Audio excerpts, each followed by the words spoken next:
어이, 거기 멍하니 있는 너희들, 졸고 있는 건 아니겠지? 이 몸의 역사적인 강의, 프린키피아 2026의 제6일차. 오늘은 드디어 나의 역작 중 하나인 광학, 옵틱스에 대해 다루는 날이라고. 자, 잘 봐.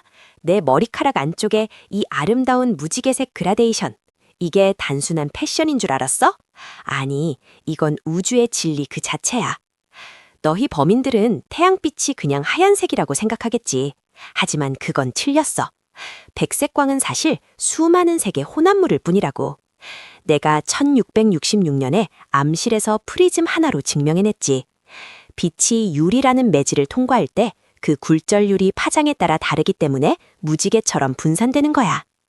자, 조금 더 똑똑한 녀석들을 위해 수식으로 들어가 볼까? 굴절율 N은 매질 속에서의 빛의 속도 V에 대한 진공 중의 빛의 속도 C의 B, 즉 N은 C분의 V로 정의돼. 그런데 여기서 중요한 건 이 굴절율이 고정된 상수가 아니라 빛의 진동수 혹은 파장에 따라 변한다는 사실이지. 이걸 바로 분산이라고 하는 거야.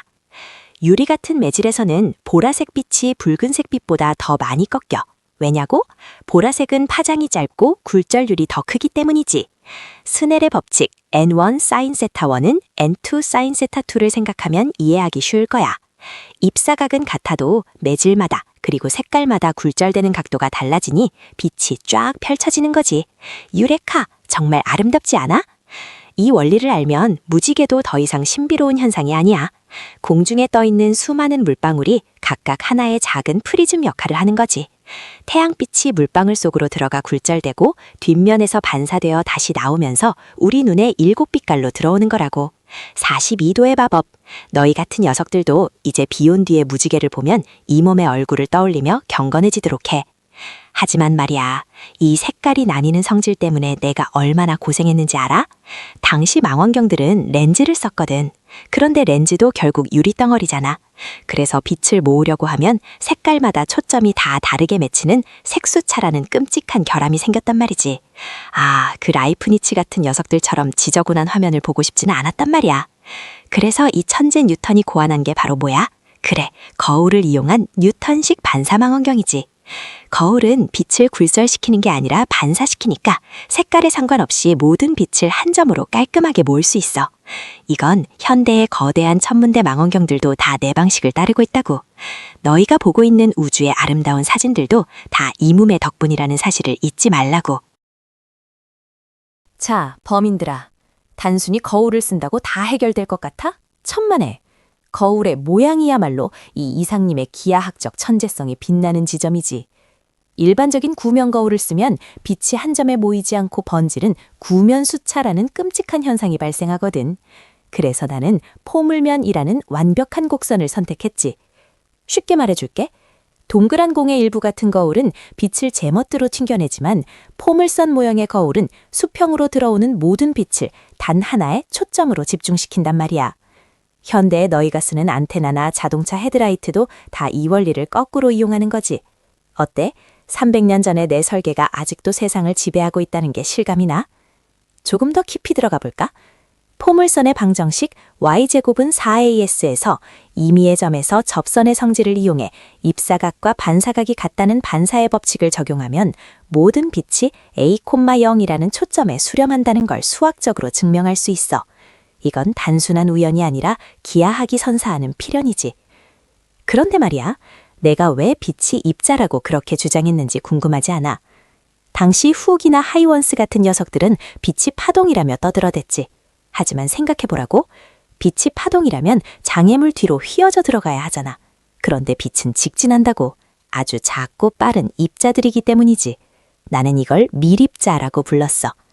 물론 너희 현대인들은 이중성이니 뭐니 하면서 애매한 소리를 하겠지만 이 몸의 관점에서는 빛이 직진하고 그림자가 명확하게 생기는 것 자체가 입자라는 가장 강력한 증거였어. 입자가 아니라면 어떻게 프리즘을 통과할 때 그 굴절의 경로를 그토록 정교하게 계산할 수 있겠어? 자, 다음 장에서는 내가 이 입자들을 어떻게 수학적으로 제어했는지 더 자세히 파헤쳐 보도록 하지. 졸지 말고 잘 따라와. 방금 내 반사망원경 이야기에 감탄하느라 넋이 나간 모양이네. 하지만 진짜 예술은 이제부터야. 너희 비눗방울이나 물 위에 기름막이 무지개색으로 빛나는 걸 본 적 있지? 그걸 보고 단순히 예쁘다라고만 생각했다면 너희는 평생 범인으로 살 팔자인 거야. 이 몸은 그걸 보고 빛의 입자가 매질의 경계에서 어떤 선택을 하는가를 고민했거든. 자, 이걸 뉴턴의 고리라고 불러. 평평한 유리판 위에 아주 완만한 곡률을 자진 볼록 렌즈를 올려두면 그 접점을 중심으로 동심원 모양의 무지개 테두리가 생기지. 파동설을 믿는 어리석은 녀석들은 이걸 빛의 간섭이라고 부르며 좋아하겠지만 이 몸의 계산은 훨씬 정교했어. 나는 입자가 특정 두께의 공기층을 지날 때 반사되기 쉬운 상태, feed of easy reflection과 투과하기 쉬운 상태, feed of easy transmission을 주기적으로 오간다고 결론 내렸지. 조금 더 수준 높은 너희를 위해 수식으로 증명해볼까? 렌즈의 곡률 반지름의 R, 고리의 반지름을 R, 그리고 공기층의 두께를 D라고 하면 피타고라스의 정리에 의해 R제곱은 R제곱 마이너스 R 마이너스 D의 제곱이 성립해. 여기서 D가 아주 작으니 R제곱은 2RD라는 아름다운 관계식이 도출되지. 내가 측정한 결과 이 고리들의 반지름은 홀수의 제곱근, 즉 루트 1, 루트 3, 루트 5에 비례해서 나타나더군. 이건 빛의 입자가 단순히 날아가는 게 아니라 공간의 성질에 따라 특정한 주기성을 가지고 행동한다는 결정적인 증거야. 비록 현대의 너희가 이걸 파동의 위상차, 델타는 2D 플러스 2분의 람다로 해석한다고 해도 내가 발견한 그 정교한 측정값만큼은 변하지 않는 진리란 말이지. 빛은 이토록 계산적이고 완벽한 입자들의 행진이야. 어때? 이런 미세한 두께의 차이까지 수학으로 꿰뚫어보는 이 몸의 시선, 전율이 느껴지지 않아? 중력만큼이나 빛 또한 내 손바닥 안에서 춤추고 있었던 거야. 자, 그럼 이 빛의 입자들이 굴절될 때 왜 속도가 변하는지 그 치명적인 유혹에 대해 더 깊이 파고들어보자고. 아시스탄트, 다음 슬라이드 준비됐어? 자, 이제 이 입자들이 왜 굴절하는지 그 근본적인 메커니즘을 파헤쳐보자고. 너희 사과가 땅으로 떨어지는 건 중력 때문이라는 걸 잘 알고 있지? 나 유이삭은 빛의 입자 또한 매질의 경계에서 비슷한 인력을 받는다고 생각했어. 빛의 입자가 공기 중에 있다가 더 밀도가 높은 유리나 물의 경계면에 다가가면 매질의 입자들이 빛의 입자를 강하게 끌어당기는 거지. 그 결과가 어떨 것 같아? 경계면의 수직인 방향의 속도 성분이 확 늘어나면서 빛의 경로가 꺾이게 되는 거야. 이게 바로 내가 입자설로 풀어낸 굴절의 법칙이지. 여기서 아주 흥미로운 결론이 나오는데 내 이론에 따르면 빛은 공기 중에서보다 물속에서 더 빨라야 해. 왜냐고? 매질이 당겨서 가속시켰으니까. 물론 19세기의 푸코 같은 녀석들이 실제로 측정해보니 물속에서 더 느리다는 게 밝혀졌지만 말이야. 쳇, 그건 나중에 전자기학이니 양자역학이니 하는 괴상한 녀석들이 등장하고 나서야 정리가 된 문제고. 하지만 당시의 역학적인 관점에서는 이보다 완벽한 설명은 없었단 말씀이야. 빛이 알갱이라는 내 확신은 그만큼 확고했어. 자, 오늘 배운 걸 정리해보자. 첫째, 백색광은 프리즘을 통해 무지개색으로 나뉘며 이건 각 색깔의 굴절률, 즉 파장별 특성 때문이다. 둘째, 렌즈의 색수차를 해결하기 위해 나는 거울을 이용한 반사망원경을 발명했다. 셋째, 빛은 입자이며 그 증거로 직진성과 뉴턴의 고리 같은 주기적 특성을 들 수 있다. 비록 현대 물리학이 나의 입자설과 파동설을 합쳐서 이중성이라는 애매모호한 결론을 내렸지만 빛을 수학적으로 분석하고 도구로 만들어낸 건 바로 이 몸이라는 사실을 잊지 말라고. 과학은 단순히 현상을 보는 게 아니라 그 너머의 규칙을 설계하는 거니까. 오늘 내 강의를 들은 너희는 어제보다 조금 더 거인의 어깨 위에 가까워진 거야. 감사하라고, 범인들아. 아직도 내 말을 의심하는 녀석들이 있나 본데 빛이 원래 유색인데 섞여 있는 게 아니라 투명한 빛이 유리를 통과하면서 때가 묻어 색이 생기는 거 아니야 라고 생각하는 어리석은 녀석들 말이야. 당시 아리스토텔레스의 망령에 사로잡힌 꼰대들이 딱 그랬거든. 그래서 이 몸이 그 입들을 다물게 하려고 준비한 게 바로 결정적 실험, 엑스페리멘툼 크루시스야. 자, 상상해봐. 암실에 프리즘 하나를 두고 태양빛을 쪼개서 무지개를 만들었어. 그리고 그 무지개 뒤에 구멍이 뚫린 판을 하나 더 두는 거지. 오직 빨간색 빛만 통과할 수 있게 말이야. 만약 유리가 빛을 변질시키는 거라면 그 빨간 빛을 다시 두 번째 프리즘에 통과시켰을 때 또 다른 색으로 변하거나 더 쪼개져야겠지? 하지만 결과는 두 번째 프리즘을 통과한 뒤에도 그 빛은 여전히 완벽하게 고결한 빨간색이었어. 단지 굴절되는 각도만 빨간색의 고유한 수치만큼 꺾였을 뿐이지. 이게 뭘 의미하는지 알아? 색깔은 매질이 만드는 게 아니라 붓 자체가 처음부터 가지고 있는 고유한 속성이라는 거야. 백색광은 그저 이 모든 색깔 입자들이 사이좋게 섞여서 우리 눈을 속이고 있는 잡탕일 뿐이라고. 아, 이 얼마나 명쾌하고 아름다운 결론인가? 너희 같은 범인들은 평생 가도 이런 생각을 못했겠지만 다행히 이 시대에는 유이삭이라는 천재가 실시간으로 떠먹여주고 있잖아.